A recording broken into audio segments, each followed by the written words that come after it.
Marriage is tough, guys. A cross, even. And Jesus uses children to teach us how to bear it. Before we get into it, brothers, I want to welcome you to Heroic Word. This is where we take a quick moment to reflect on the upcoming Sunday's Gospel readings. So guys, in this Sunday's Gospel reading, Jesus is tested by some Pharisees on the question of whether it was lawful for a man to divorce his wife. It's been surmised that the reason for this attempt likely had to do with Jesus' teachings that elevated the institution of holy matrimony and that didn't seem to make much room for divorce. This is something that would have conflicted with the traditions of the Jews at his time with regards to marriage and divorce. And what was that tradition? Well, guys, notice from the reading that they asked about whether it was lawful for a man to divorce his wife and not the other way around. Could a wife divorce her husband? Well, it turns out that men were allowed to issue a bill of divorce. We can relate to this in our own culture where the freedom to separate, to embrace our own path, and to do as we please is celebrated. But that isn't why Moses is permitting divorce, right? There's a lot that goes into this discussion, guys, but suffice it to say that husbands were permitted to issue a bill of divorce to protect women. This bill would have freed her from any obligation to her former husband and enabled her to marry another man. Why is this important? Well, guys, to sum it up, it's the word mercy. Because a woman left on her own in Jewish society at this time, and even today in some very conservative Jewish communities, women are in a very vulnerable position when they're not attached to a man and a family. And so this was a protective measure that was intended to deal with the particular condition that Jesus draws out in the reading when he says this. He says, "For your hardness of heart, he, Moses, wrote you this commandment." And here we get to the crux of the matter. Hard-heartedness, guys. It's a word we find all over the scriptures.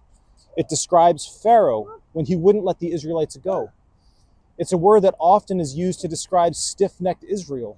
It's a term that Jesus himself takes up in the Gospels to refer to the Israelites of his time. And guys, if we're honest, it applies to us. Guys, if you're married, just think about the toughest conflicts that you and your spouse can never really seem to resolve. Does this not have something to do with hard-heartedness? One commentary describes hard-heartedness as a sclerosis of the heart, a stubborn refusal to yield to God and his ways, and a willful blindness to his truth. Have you ever found yourself there? Does that not help you understand some of that tension between you and your spouse or your friends? You see, the tension being addressed here in this passage arises from the fact that Moses had made legal provisions for this divorce in Deuteronomy, but these provisions were not installed because God wanted divorce. Rather, because these men just couldn't handle the cross and miracle of marriage. See, their question gets to the heart of the Jew and their relationship with God, since their relationship was mediated by the law, with the essential element really being summarized this way. These are my words. What are we entitled to while still being in good standing with God? Basically, what can I get away with? What carnage am I capable of while still being in good standing? Guys, do you see how this sin could be at work even when we're thinking about obeying God's law? This is, checkbox Catholicism for some of us. The stubborn hardness of heart that led to the questioning here is what perpetuated a culture that casted aside God's hatred of divorce.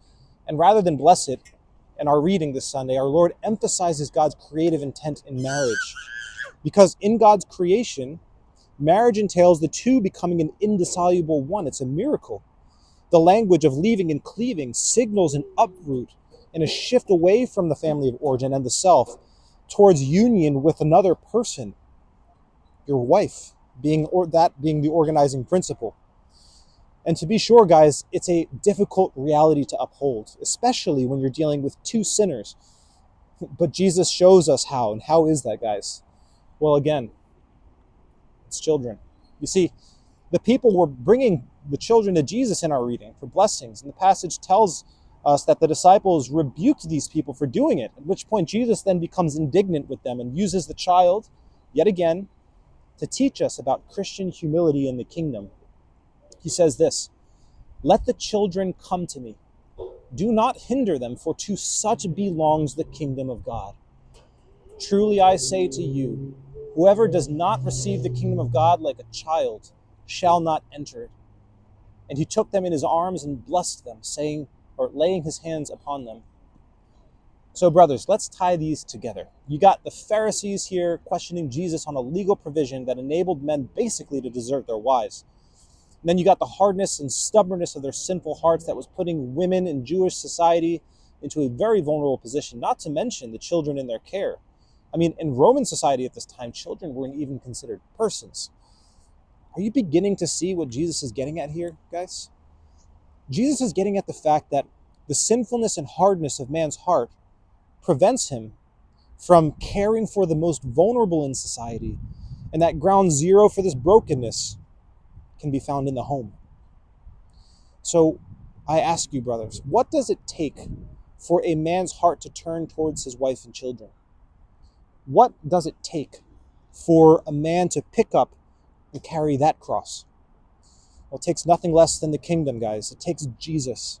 It takes the life and spirit that he imparts to us in our faith and baptism, which yields the fruit of the Spirit that enable us to live the vision of holy matrimony that God intended, to live a life for others, to live a life unto God. To quote St. Paul, baptized Christian believers who were once slaves of sin have become obedient from the heart, once a stubborn and hard-hearted heart, to the standard of teaching to which you're committed. And having been set free from sin, have become slaves of righteousness. This freedom to obey is the hallmark of kingdom living. And the requirement to receive and enter the kingdom is to return to the heart of a child, like my son Ennis. It is to be born anew in Christ, to be like a child who radically trusts, doesn't defend themselves before God, and is completely abandoned into his hands. According to our Lord, brothers, our performance under the law is not going to breathe life into our marriages, our families, and the world beyond. Only the Spirit can do that. And the Spirit is what he gives freely to all who believe. Will you embrace the heart of a child and jump into your papa's laps that he can bless you? Will you receive the kingdom and hear the call to pick up your cross and follow him? Because, guys, peace in our families and in society at large comes at no less a cost than we pick up our crosses. But, guys, let's lean into this, because this is how we're going to save our families. This is how we're going to participate in the salvation of the world. This is how you and I will be modern-day heroes and saints. I'm blessed to journey with you guys. God bless you. Bye.